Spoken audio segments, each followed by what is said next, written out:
बच्चे होंगे तब भी इतनी ही गरीबी, इसी बदहाली, इसी बेकारी में जी रहे थे। जो बच्चा था वो जवान हो गया, जवान आदमी बूढ़ हो गया, लेकिन आज भी आपकी गरीबी, आपकी बदहाली, आपकी फटेहाली जो है वैसी ही है, कमोवेश, थोड़ा ऊपर चाहे थोड़ा कम। आज से 50 वर्ष पहले भी आपको पढ़ने का व्यवस्था नहीं था, आज आपके बच्चों को भी पढ़ने की व्यवस्था नहीं है। आज से 40-50 वर्ष पहले भी रुआ घर ना रहे, आजो घर नहीं के, जौन दिक्कत खेती में सिंचाई के रहे, भाई चुप हो जाओ पीछे, जो दिक्कत आपको आज से 40-50 साल पहले थी वो आज भी है। तो ये जो पूरा अभियान है ये घर घर जाकर ये बताने का अभियान है कि पहले आप समझिए कि बिहार में जो गरीबी है, समाज में कुछ व्यक्तियों को अपवाद के तौर पर छोड़ दीजिए तो ज़्यादातर लोग गरीब ही हैं। तो आखिर ये गरीबी है क्यों? गरीबी खत्म क्यों नहीं होती है बिहार से? आप अपने से काम भी करते हैं, 10 घंटा 12 घंटा आदमी काम करता, कोई घर में, कोई खेत में, कोई दुकान में, आप अपने से सही वोट भी देते हैं, इसके बावजूद बिहार में गरीबी खत्म नहीं हो रही है। तो इस बात को पहले समझिए कि गरीबी इतनी खत्म क्यों नहीं हो रही। देखिए, गरीबी से निकले के जीवन में 3 गो रास्ता बा। पहला रास्ता है कि अगर आपके घर में आपका बाल बच्चा पढ़ लिख जाएगा, पढ़ लिख के अगर नौकरी करने लगेगा तो आप गरीबी से बाहर निकल सकते हैं। दूसरा रास्ता ये है, अगर पढ़ाई लिखाई नहीं खे भी तो अगर वो जो खेती जो के जमीन होके, खेती करे लायक जमीन होके, तो जमीन पर खेती किसानी करके रुआ गरीबी दूर कर सकता नहीं। और तीसरा रास्ता बा, पढ़ाइयों नहीं खे, खेत जमीनों नहीं खे, लेकिन अगर पूंजी होके, पैसा होके, आदमी दुकान दौरी करके आगे बढ़ सकता, व्यापार करके कुछ रोजगार करके आदमी आगे बढ़ सकता। तो बिहार में सामान्यतः सारे लोगों के लिए ये तीनों रास्ते बंद हैं। जो गरीब आदमी है उसके बच्चे के पढ़ने का कोई उपाय नहीं है, वो स्कूल में जाता पढ़े। बैठो, बैठिए, अब हम बोल लेते हैं, फिर आपके पास अवसर होगा बोलने का। इतना आसान होता कि सही टीचर तो इतने दिन में सुधार नहीं देते आप 50 वर्ष में, एक से एक वीर आया। पहले बात को समझिए, आपका बच्चा स्कूल में पढ़ने जाता है, वो पढ़ नहीं रहा, वहां पर बहुत है तो खिचड़ी बटा, साइकिल बटा, पढ़ाई लिखाई नहीं करता। जब आपका लड़का वो सरकारी स्कूल से पढ़ के राउर निकलियो गई, कॉलेज में गई, नाम लिखवैलस, तो ओइजा भी खाली कॉलेज में नाम लिखवावता, साल 2 साल ओइजा आई जाई, 2 वर्ष के डिग्री, 5 वर्ष, 3 वर्ष के डिग्री, 5 वर्ष, 6 वर्ष में लेके चल आई परीक्षा देके। पढ़ाई ना स्कूल में होता ना कॉलेज में होता। तो जब राउर लड़का पढ़ी ना तो वो मजदूरे बनी, कलेक्टर तो बनी ना। ये बात रउआ समझ में आवे के चाहिए। तो जितना गरीब आदमी बा ओकर लड़का के पढ़े के जोगाड़े नहीं थे। दूसरा बात, जो खेती किसानी करे वाला आदमी बावन गांव देहात में रहता हूँ, तो दूसरा रास्ता रवा के हम बताइए है कि अगर वह खेती किसानी करता नहीं तो उससे गरीबी दूर हो सकेला। तो बिहार में 100 आदमी जो रहता, उनमें 60 आदमी के पास एको धूर जमीने नहीं थे, भूमिहीन बालन आदमी, मजदूर बालन। आज 40 आदमी के पास जमीन बा, उनमें से 35 आदमी 1.5 एकड़ से कम, 2 बीघा से कम के जमीन के खेती करता, बहुत छोटा किसान है। तो जो खेती किसानी करने वाला है बिहार में, वो व्यक्ति कमाने के लिए खेती नहीं करता है, खाने के लिए खेती करता है। बिहार में जब खेती बा, खाए वाला खेती बा, कमाए वाला खेती नहीं खे। मतलब रुआ उतने उपजा पावता नहीं जो राउर बाल बच्चा के पेट भर जाओ। ऐसा उपाय नहीं है कि खेती करके रुआ 2-4-10,000 20,000 रुपया कमा ली, 1 लाख रुपया कमा ली, कहीं उतना उपजे नहीं है, छोटा किसान है। तो बिहार में 100 आदमी में 5 आदमी खेती ऐसा करता जोना से कि खैला पियला के बाद कुछ कमाता, बाकी आदमी या तो खाली पेट भरे खातिर खेती करता, ना तो खेत में मजदूरी करता। तो शिक्षा बाना, खेती के रास्ता बाना, तीसर बच गई। अगर कुछो नहीं के पैसा रही तो रुआ मजदूरी ना करे पड़ी, तो रुआ कोनो दुकान दौरी कर लेती, रेडीमेड के दुकान खोल लेती, सैलून खोल लेती, मछली के काम करे लगती, अंडा काम करे लगती, 100 गो काम बा, कोई गाड़ी खरीद के चलवाई, तो काम रो काहे नहीं कर पाओ? ऐसे कि बिहार में आदमी के पास पैसा है ये नहीं है। देश में प्रति व्यक्ति आय बा 1,45,000 रुपया, मतलब औसतन भारत में हर आदमी कमाता है 1,45,000 रुपया। अब बिहार में आदमी कमाता है प्रति व्यक्ति 35,000 रुपया साल भर में। तो वह साल भर में जो कमाता नहीं देश के मुकाबले वो बहुत कम बा। तो अभी जो शिक्षा है ये नहीं थे, जमीन है ये नहीं थे, अब पैसा है ये नहीं थे कि कोनो रोजगार व्यापार करब, तो वह गरीबी से निकलब कैसे?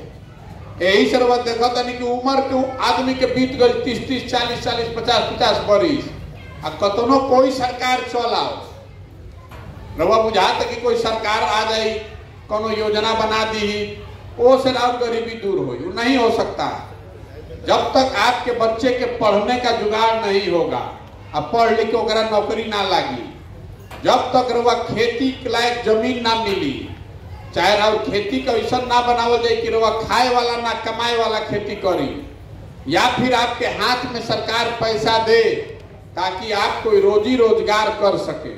सरकार सीधे पैसा दे, चाहे बैंक के माध्यम से रवा के लोन दिलवाओ कि भैया रवा काम, जैसे रवा के किसान क्रेडिट कार्ड मिलल बा, तो रवा खेती करे में सुविधा होता, पैसा मिलता बैंक से, रवा लोन लेके खेती करता नहीं। वैसे ही सरकार के कोई ऐसा योजना होके के चाहिए जैसे लोग के पास पूंजी होके, मान लीजिए रवा बाल काटे आवता, तो रवा अगर 50,000 रुपया लोन मिल जाए, 50,000 रुपया रही, तो रवा सैलून खोल ले, वो में 4 आदमी के रोजगार मिली। लेकिन अगर 50,000 रुपया मिली ना, तो रवा कोई दूसरा के सैलून में जाके मजदूरे बनो। तो मेन बात की समझी, बिहार में गरीबी इसलिए है कि गरीबी से निकलने वाला तीनों रास्ता, शिक्षा, कृषि योग्य भूमि और पैसा, ये ज्यादातर लोगों के पास है ही नहीं। और वह परेशान बानी, तो वह सोचता नहीं कि घर बन जाए, नाली गली बन जाए, सरकारी योजना में अनाज मिल जाए, तो उससे गरीबी ना दूर हो सकेला, उससे खाली जीवन बच सकेला, जीवन चल सकेला। तो इतना बात तो वह बुझाता। अब इतना आदमी वो सब बैठल बानी जा, वैसे को सवाल पूछो, भाई शिक्षा तो बिहार में सुधरे के चाहिए ना? सोच के समझ के बोली, जोर से मुंह से बोली, लइकन के पढ़े के व्यवस्था बिहार में होके चाहिए, इतना तो सबके बुझाता। मुंह से आवाज ना निकली तो कैसे हो, या सुते थोड़े ना बने, हम रामायण बचता नहीं। जो पूछ रहे हो बोलिए। बिहार में बच्चों के, आपके बच्चों के पढ़ने की व्यवस्था होनी चाहिए ना भाई। और वह 3 बार धकियला पर मुंह से निकलल कि होके के चाहिए, तो तनी अपना वही देखिए अपनी के हमनी के दुर्दशा का बा। बिहार के आदमी के बैठ के बकैती करे के बहुत आदत बा, लेकिन करे के उनका कुछ नहीं के। लइकन के पढ़े के व्यवस्था होके के चाहिए। रवा कहता नहीं है सभा में, अब रवा के 2 मिनट में समझाओ तानी कि हमनी के दुर्दशा काहे बा। रवा अभी सब सुनल है, सब कहता कि लइकन के पढ़े के व्यवस्था होके के चाहिए। अब तनी सोच के बताई अपन लइकन के नाम पर, अपना जीवन में कभी पढ़े खातिर वोट देले बानी? लइकन के पढ़े खातिर कभी वोट देले बानी? तो सुधरी कैसे? रवा बुझाता कि जब तक पढ़े के व्यवस्था ना हो तब तक सुधार ना हो, लेकिन रवा वोट को पर ना दे तो सुधरी कैसे? मैं कोनो नेता के जरूरत का है? जब तक आपको इस समझ में नहीं आएगा, रवा बुझाता ही बात कि हमार लड़का पढ़ी तबे हमार दुर्गति ठीक होई, लेकिन रवा अपन लड़का के पढ़े खातिर कभी वोटे नहीं दे। अभी जेकरे के माइक दे सबे कहता कि हमारा के नेता ठगता। हम रवा के बताओ तनी कि नेता कोई के नहीं खसन ठग। आप अपने आप को, अपने बच्चे को ठग रहे हैं। जौना बात पर वह वोट देता नहीं, वो काम थोड़ा कम या ज्यादा हो रहा है, ये भ्रम में मत रहिए। आपने वोट दिया है जात पर, तो जात के चर्चा हर जगह होता। रवा वोट देले बानी 5 किलो अनाज पर, तो कतनो चोरी होता तो चोरी करियो के 4 किलो अनाजवा मिलते बा। रउआ वोट देले बानी राम मंदिर बनावे खातिर, तो 30 वर्ष के बादे सही लेकिन राम मंदिर बनते बा। रउआ वोट देले बानी देश के गुजरात के विकास खातिर, तो गुजरात में 1 लाख के बुलेट ट्रेन चलते बा। तो जब बोत आनी कौने न काटो। रउआ जब अपना लइकन के पढ़े खातिर वोटे नहीं दे, आपन लइकन के रोजी रोजगार खातिर वोटे नहीं दे, तो रउआ मिली कैसे? जो बोइएगा वो काटिएगा। यही बताने के लिए गांव गांव जा रहे हैं पैदल। हम वोट नहीं मांगो, घरे घर जातनी ऐसे हाथ जोड़तनी आदमी के कि ये बताने के लिए कि अगर आप अपने और अपने बच्चों की चिंता नहीं कीजिएगा तो कोई दल कोई नेता आपकी चिंता नहीं करेगा। काहे करेगा भाई? जब रउआ अपन लड़का के चिंते नहीं के तो राउर लड़का के चिंता हम करो। नेता अपन लड़का के न चिंता करी। बहुत आदमी रउआ में से कहते कि जात पात बहुत बा राजनीति में। जात के राजनीति होता है, यही से भैया बिहार नहीं के सुधर। रउआ के यो बता देता नहीं कि कोई नेता जात के राजनीति नहीं के करो। रउआ से पूछब कि जात के राजनीति के करता, तो रउआ बताए कि लालू जी देखी जात के राजनीति करता। तो 2 मिनट में रउआ समझाओ तनी कि रउआ कितना भ्रम में बानी। लालू जी जात का राजनीति नहीं करते। अगर लालू जी जात का राजनीति करते तो ये न कहता हूं कि भाई बिहार का मुखिया कोई यादव समाज का आदमी होगा और सब यादव जी लोग आप लोग वोट दीजिए आरजेडी को। लालू जी नहीं न कह रहे हैं। लालू जी कह रहे हैं कि हमारा लड़का बिहार का मुखिया होगा और सब यादव जी लोग आप लोग हमको वोट दीजिए। तो लालू जी तो अपन परिवार के स्वार्थ के लड़का के राजनीति करता हूं। रउआ न जात में जुड़ाई बनी। लालू जी जा कहाँ जात के राजनीति करता हूं? लालू जी अकेले बाड़न, मांझी जी बाड़न।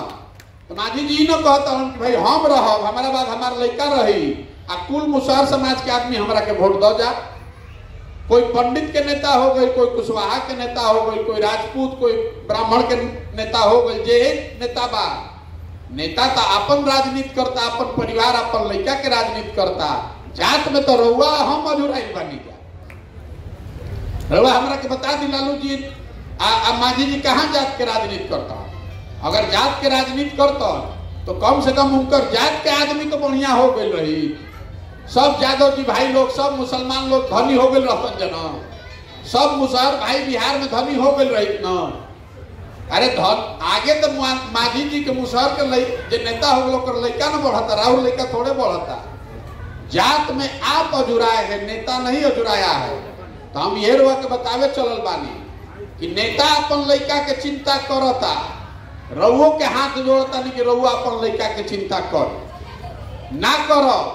तो राउर लड़कन के चिंता कोई ना करे। काहे करी भाई? जब जिस समाज में जिन लोगों को अपने बच्चों की चिंता नहीं है, तो राउर लड़का की चिंता हम करो? कभी संभव बा? तो पूरा अभियान में हम गाँव गाँव जा क्या कहता नहीं कि वोट देते समय स्वार्थी बनिए। नेता आता है तो कहता है कि देश के नाम पर वोट दी, समाज के नाम पर वोट दी। हम रवा के कहता नहीं कि ना रे भाई, कोई के नाम नेता विचारधारा दल देश को देखकर नहीं, अपने बच्चों का चेहरा देखकर वोट दीजिए। जब रउआ अपन लड़का के मुंह देख के वोट दे, ओकरा के पढ़ाई खातिर, ओकर रोजगार खातिर वोट दे, तबे न सुधरी। आ ना दे तो लिख के रखी, जितना नेता जितना दल कोई कितनो बतिया ले, जौना बदहाली में रउआ जिंदगी बीतल बा, इसी बदहाली में आने वाले 50 वर्ष से आने वाली पीढ़ी और बच्चों का भी जिंदगी बीतेगा। कोई नहीं इसको सुधार सकता है। जब आप सुधरने को तैयार नहीं हैं तो प्रशांत किशोर एकरा के सुधार दियो। जे नेता आवेला ये न कहेला कि हमरा के वोट दे दो, हम आई न तो ठीक कह दे। रउआ वोट दे देनी या फिर वे ढक के 3 पास। कोई एक आदमी इसको नहीं सुधार सकता है। अगर इसको सुधारना है तो आपको जगना पड़ेगा, अपने बच्चों की चिंता करनी पड़ेगी। अपने बच्चों के पढ़ाई और रोजगार पर वोट दीजिएगा, तभी सुधरेगा। देखिए बिहार में जितना आदमी बैठल बानी जा, कौनो ऐसा घर नहीं के जहां से जवान लड़का बहरी जाके रोजी रोजगार नहीं करत, मजदूरी नहीं करत। 12,000 15,000 रुपया खाती घर के जवान सवान जाके जब 12 घंटा 14 घंटा अपन हाड़ गलावता एजा से जो लड़का जाता सब मजदूरी करे 20 वर्ष 22 वर्ष 30 वर्ष के उम्र में झोला पीठ पर बांध के ट्रेन पर आदमी बैठ के भेड़ बकरी के तरह जाता पूरा देश में मजदूरी करे। जहां आदमी मजदूरी करे जाता जब रहे के साउंड नहीं थे, छोट छोट कमरा में 4 गो 5 गो लड़का रहता है, 12 घंटा 14 घंटा काम करता है, पेट काटता है वहां से तो घरे 6,000 8,000 भेजता है कि उसका बाल बच्चा खाएगा। और आपसे पूछ रहे हैं कि वोट क्यों दिए थे, रउआ कहता नहीं कि क्या करी भैया, गौवा में सब देते रहे तो हमू दे देनी। अरे राउर सवांग, राउर लड़का, राउर बाबूजी, राउर बेटा, राउर भतीजा आपन जिंदगी हार गलावत हो जा, अरे वह वोट ऐसे ही दे देता नहीं, और ऐसे ही दे दे तो रउआ ना भोगब तो हम भोगब। यही बताने चले हैं कि संकल्प लीजिए कि वोट जात पर नहीं, धर्म पर नहीं, नाली गली पर नहीं, 5 किलो अनाज पर नहीं, वोट अपने बच्चों के भविष्य के लिए, उनके शिक्षा और रोजगार के लिए देंगे तब न सुधरी। और ना सीखो तो जीवन भर ऐसे ही भिखार बन के घूमो। देखिए गांधी जी या बाबा साहब अम्बेडकर आपको ये अधिकार दिए हैं, आपको ये अधिकार दिए हैं, जिसका बटन आप दबाते हैं वह न राजा बनेला, जरा कर वह वोट दबावो तनी वह न जीत के जाता। फिर वह के अधिकार दे बान बाबा साहब गांधी जी ने अधिकार दिया है। तो जहिया वोट दबावे के होता वो दिन नेता के चमचा आके रवा गोड़ पर गिरता, रवा तुरंत वोट दे देता नहीं, वो दिन रवा अपन लड़का के कष्ट भुला जाता नहीं, और गोड़ पर गिरला पर वह वोट दे देनी तो एक दिन रवा गोड़ पर गिरता नहीं, 5 बरिस रवा भिखार बन के घूमता नहीं। अगर एक दिन रवा गोड़ पर गिरला से ना आई अपन लड़कन के मुंह देख के वोट दे तो 5 बरिस नेता रवा सामने एड़ी रगड़ी रवा तय करे के बाद कि आपको राजा बनाने वाला सब इस देश को जिसने आजाद कराया, आपको वो अधिकार दिया कि आप राजा बनाइएगा। आप अपना बुर्बकाही में राजा बनावे के छोड़ दी, भिखार बन के घूमता नहीं। आदमी कहता कि भैया सब बात बुझाता, हमने के विकल्प नहीं थे, का कल जाओ जकरे के वोट दिया तो वह ठगता, रउआ दल बनाई तो हम दल काहे नहीं बनावत। अरे भाई पहले रउआ के जो नेता ठगले बाड़ा तो हमू दल बनाई तो हमू ठगब, एक कौन गारंटी बा कि हम ना ठगब रउआ के। एक गो उपाय बा कि अब की हाली मोदी के नाम, नीतीश के नाम, लालू के नाम, प्रशांत किशोर के नाम, आप अपनी सरकार बनाइए, जनता की सरकार बनाइए। आपन सरकार बनाई तबे न रउआ लेकिन के चिंता हुई। एक नाम का बा जन सुराज। जन मतलब जनता और सुराज मतलब सुंदर राज। मैं देखी कहीं हमार फोटो लागल बा, कहीं कोई वोट नहीं के मांगो, एमे कहल जाता कि नहीं जनते जागो और रउआ सब जनता मिल के विकल्प बनाओ और वही विकल्प के सब आदमी वोट दे। गांधी जी देश के आजाद कैसे करैलन? गांधी जी देश आजाद करैलन दल बना के। गांधी जी ने समाज को जगाया, आगे आगे गांधी जी चले, पीछे से समाज का हर तबका चला, तब न देश आजाद भइल। तो अगर बिहार के गरीबी से, भ्रष्टाचार से, बेरोजगारी से आजाद करावे के बाद तो सब के कंधा लगावे के पड़ी, सब के मिल के दल बनावे के पड़ी, और सबे मिल के दल बनाई, अपना में से जकरे के बीच से चुन के निकाली, ओकरे के वोट दियाई तो आदमी जीत के आ जाई। तो ये कर पूरा संकल्प बा जन सुराज के कि गावे गावे जाई, आ जैसे रवा दही के मथ के मक्खन निकालीला, वैसे ही समाज के मत के ऐसा आदमी के निकालल जाओ जे समाज को धोखा नहीं दे, जो ठगे नहीं, आ जेकरे के सबे मिल के चुनी, ओकरे के खड़ा कल जाए, उम्मीदवार बनावल जाए, ओकरा पीछे सबे लागी, आ सब लागी, उ जीत के आई, तभी बनेगा जनता की सरकार। अब रउआ से पूछा तानी कि प्रयास ही होके के चाहिए कि ना होके के चाहिए? फिर से सोच के बताएं, प्रयास होके चाहे कि ना होके चाहे। तरवा से सवाल पूछता नहीं, बतावे के पड़ी सबके हाथ उठा के, जरा हाँ बोले के रही हाँ बोली, आ जरा ना बोले के बाद ना बोली, लेकिन जोर से बोले के बाद हाथ सबके उठे के चाहे। पिछला 30-40 साल में जरा के हमनी के वोट देनी जा, कोई हमनी के लइकन के हमनी के चिंता ना कैलस। नेता तो अपन लइका के चिंता करता। अब समय आ गया है कि बिहार की जनता अपने बच्चों के भविष्य के लिए मिलकर अपना विकल्प बनाए, जनता का विकल्प बनाए। रउआ बताई कि सब के मिल के हमनी के अपन विकल्प बनावे के चाहिए कि ना बनावे के चाहिए? बताइए जोर से, बनाना चाहिए कि नहीं बनाना चाहिए? आदमी कहता कि भैया इतना बात बुझाता, हमनी के मिल के तो प्रयास करे के पड़ी, दल बनावे के पड़ी, लेकिन अगर दल बना लिहल जाई तो चुनाव कैसे जीतल जाई? हमनी के तो गरीब साधारण आदमी राजनीति के कोनो समझे नहीं कि हमनी के दल बना के चुनाव कैसे लड़ल जाए।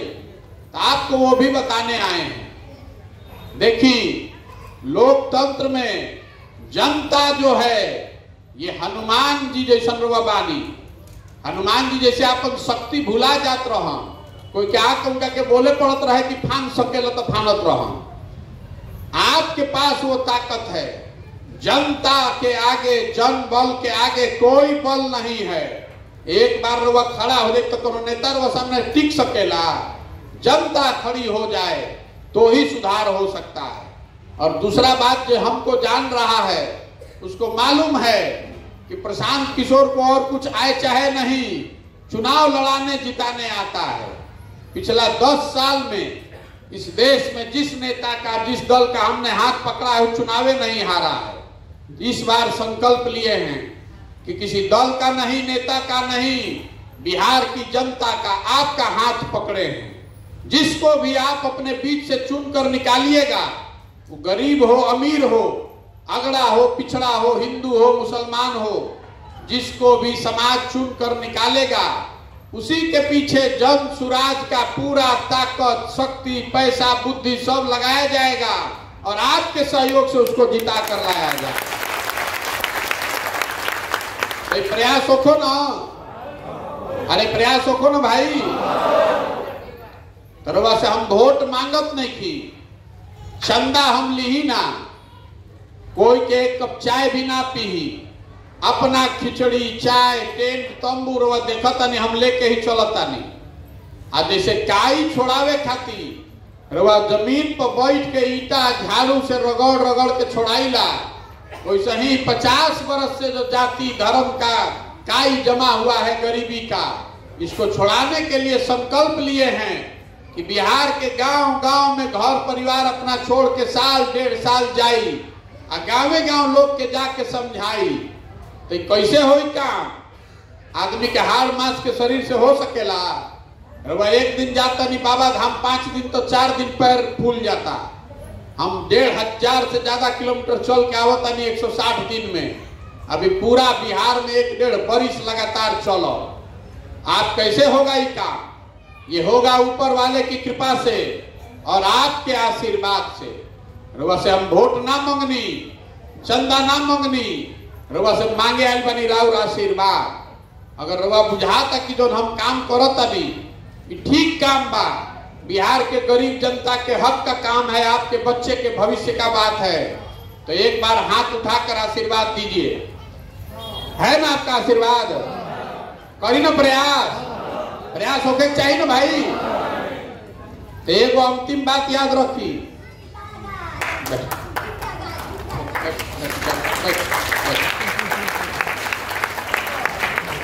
एक अंतिम बात समझ ली। एवे पूरा अभियान में नेता पार्टी के जैसे हमने के वादा ना करी लजा कि रोड बनवा दे, सड़क बनवा दे, हई को दे, भाव को दे। एक बात आपको बता के जा रहे हैं, उसको याद रखिएगा। अगर जनता की सरकार बन गई तो योजना बना रहे हैं कि साल भर के भीतर जितना आदमी हमनी के लइका बहरी रोजगार करे गई बाड़न, चाहे एजा बेरोजगार बैठल बाड़न, इनका के 10,000 से 15,000 के नौकरी के व्यवस्था एजे कइल जाए। चाहिए ना, होना चाहिए ना भाई। तो रउआ बताई, महिला लोग से पूछ रहा बानी खास करके, 5 किलो अनाज चाहिए कि रोजगार चाहिए? और घर के सामान चल आवे है ना बढ़िया बा। होली अभी आयल है, होली में रउआ घर के सामान कोई के मुंह देखे के ना मिलल हो। साल में एक बार कोई आवत घरे, 20 दिन छठ में, कोई ईद में आई तो भेंट होता, न तो सालों भर अपना लड़का के मुंह देखे के नहीं मिल। रउआ अभी खबर सुनत तानी, कोई के कोई तमिलनाडु में मार देलस, कोई के दिल्ली में मार देलस, कोई के गाली दे देलस। ये स्थिति सुधारे के बाद तो जितना आदमी बिहार में रहता संकल्प ली जा कि जात पर नहीं, धर्म पर नहीं, अब की हाल किसी का चेहरा देख कर रही अपने बच्चों के रोजगार के लिए और शिक्षा के लिए वोट देंगे। ओके चाहिए भाई। रउआ नेत्री बनी खाली महिला लोग ठान ले तो 100 में 50 को वोट तरावरे बा। अपना लड़कन के, अपना हस्बैंड के अगर वापस लावे के बाद तो अपनी सरकार बनाइए और देखिए साल भर के अंदर कोई के अपना घर परिवार के छोड़ के बाहर ना जाए के पड़े, तो बढ़िया हो जाए ना। तो ओके चाहिए ना भाई। तो एक बार माटी के सम्मान में हमने के बाहरी जाता नहीं जाता, आदमी कहता बिहारी मतलब बेवकूफ, बिहारी मतलब गाली, बिहारी शब्द ही गाली बन गया है। तो इस मिट्टी के सम्मान में एक नारा लगाएंगे हम लोग। हम बोलेंगे जय बिहार, आपको बोलना है जय जय बिहार, जय बिहार। जय बिहार का आदमी महत्व दम बा, जय बिहार, जय बिहार।